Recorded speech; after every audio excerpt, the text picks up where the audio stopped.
the pleasure to present to you Dr. Martin Luther King, Jr.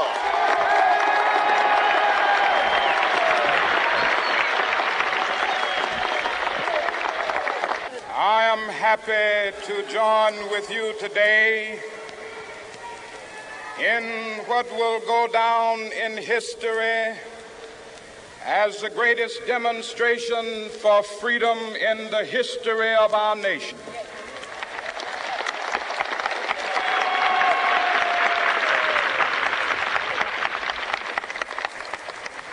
Five score years ago, a great American in whose symbolic shadow we stand today signed the Emancipation Proclamation. This momentous decree came as a great beacon light of hope to millions of Negro slaves who had been seared in the flames of withering injustice. It came as a joyous daybreak to end the long night of their captivity. But 100 years later, the Negro still is not free.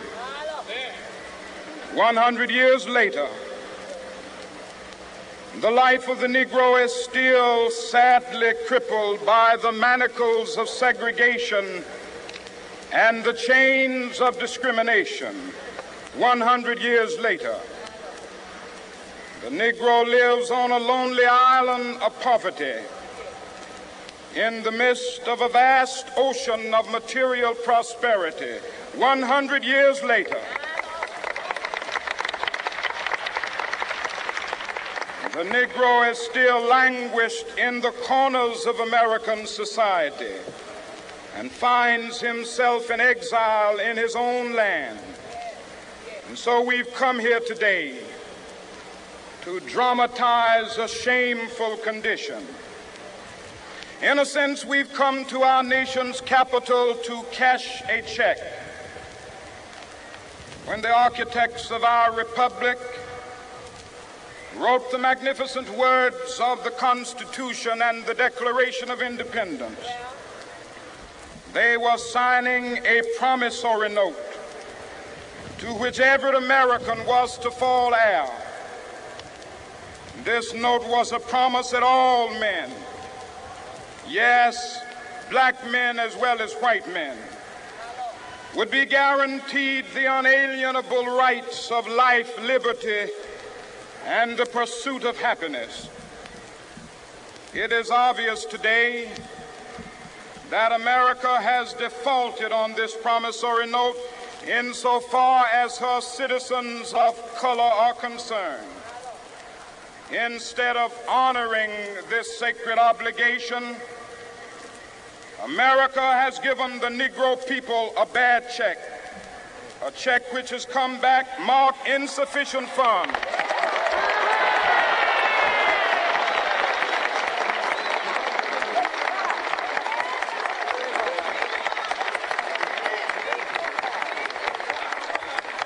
But we refuse to believe that the Bank of Justice is bankrupt. We refuse to believe that there are insufficient funds in the great vaults of opportunity of this nation. And so we've come to cash this check, a check that will give us upon demand the riches of freedom and the security of justice.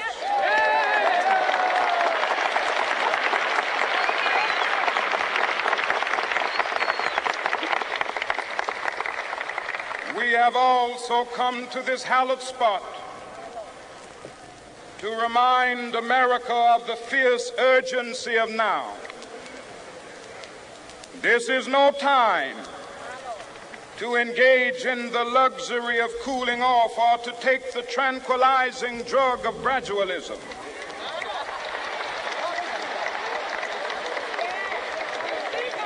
Now is the time to make real the promises of democracy.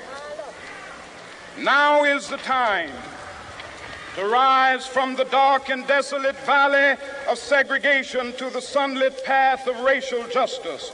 Now is the time to lift our nation from the quicksands of racial injustice to the solid rock of brotherhood. Now is the time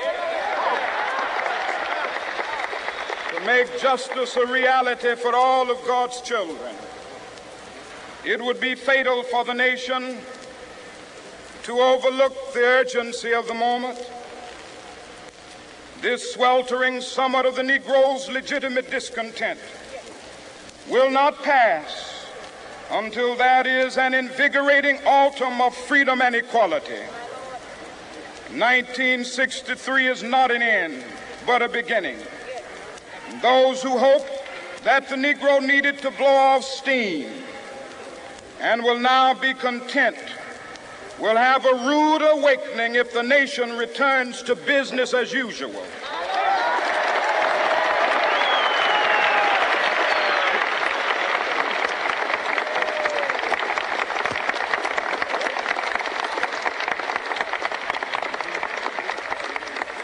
There will be neither rest nor tranquility in America until the Negro is granted his citizenship rights. The whirlwinds of revolt will continue to shake the foundations of our nation until the bright day of justice emerges. But that is something that I must say to my people who stand on the warm threshold which leads into the palace of justice. In the process of gaining our rightful place, we must not be guilty of wrongful deeds. Let us not seek to satisfy our thirst for freedom by drinking from the cup of bitterness and hatred.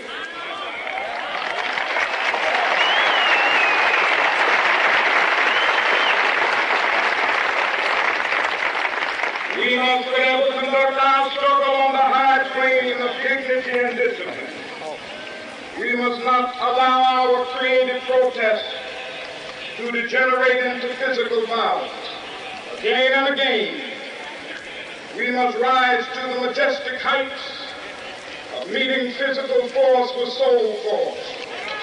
The marvelous new militancy which has engulfed the Negro community must not lead us to a distrust of all white people. For many of our white brothers, as evidenced by their presence here today, have come to realize that their destiny is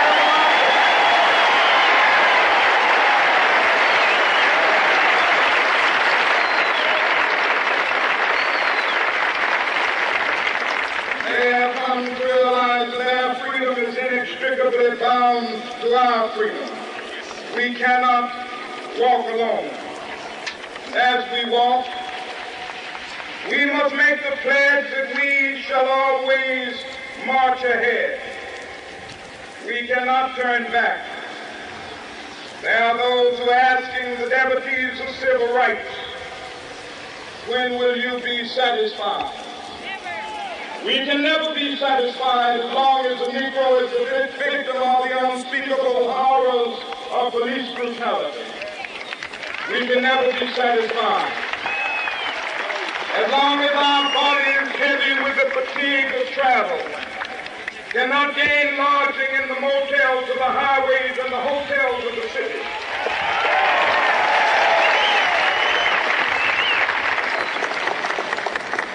We cannot be satisfied as long as a Negro in Mississippi cannot vote and a Negro in New York believes he has nothing for which to vote.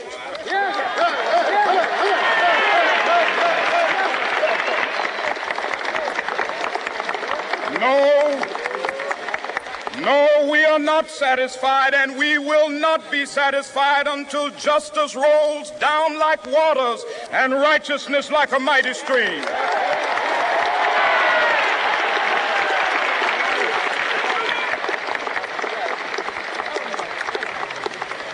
I am not unmindful that some of you have come here out of great trials and tribulations. Some of you have come fresh from narrow jail cells. Some of you have come from areas where your quest for freedom left you battered by the storms of persecution and staggered by the winds of police brutality. You have been the veterans of creative suffering. Continue to work with the faith that unearned suffering is redemptive. Go back to Mississippi. Go back to Alabama. Go back to South Carolina. Go back to Georgia. Go back to Louisiana. Go back to the slums and ghettos of our northern cities, knowing that somehow this situation can and will be changed. Let us not wallow in the valley of despair. I say to you today, my friends,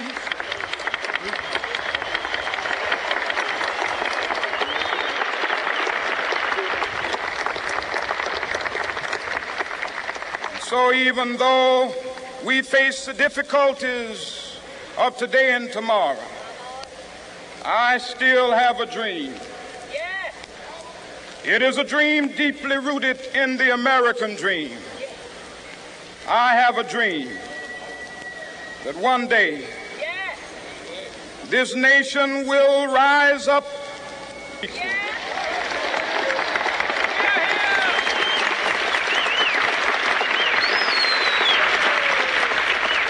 dream that my 4 little children will one day live in a nation where they will not be judged by the color of their skin, but by the content of their character. I have a dream today.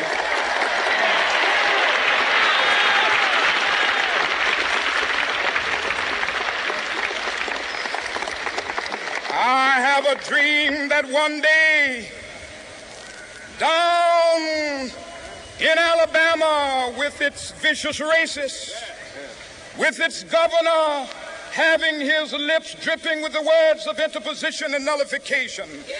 One day right there in Alabama, little black boys and black girls will be able to join hands with little white boys and white girls as sisters and brothers. I have a dream today.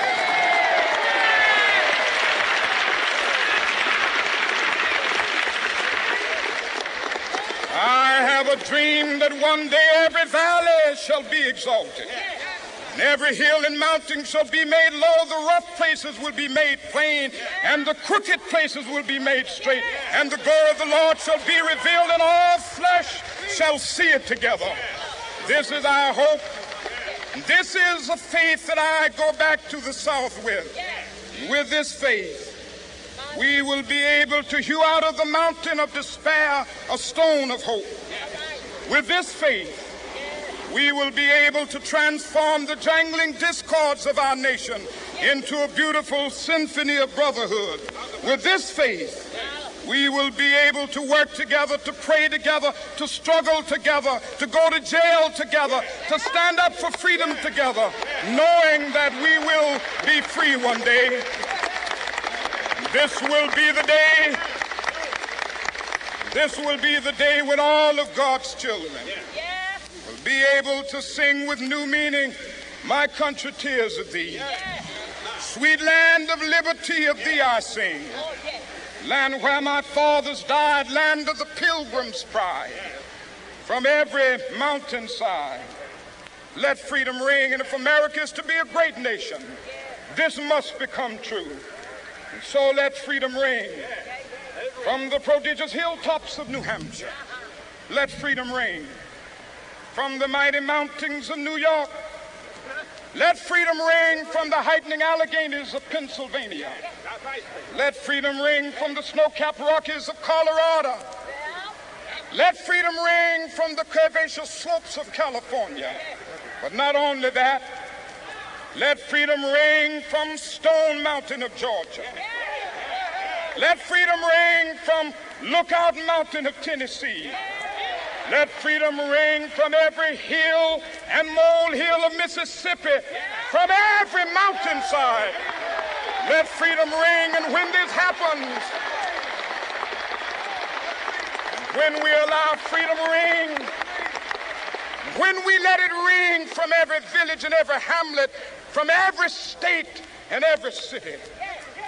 We will be able to speed up that day when all of God's children, black men and white men, Jews and Gentiles, Protestants and Catholics, will be able to join hands and sing in the words of the old Negro spiritual, free at last, free at last.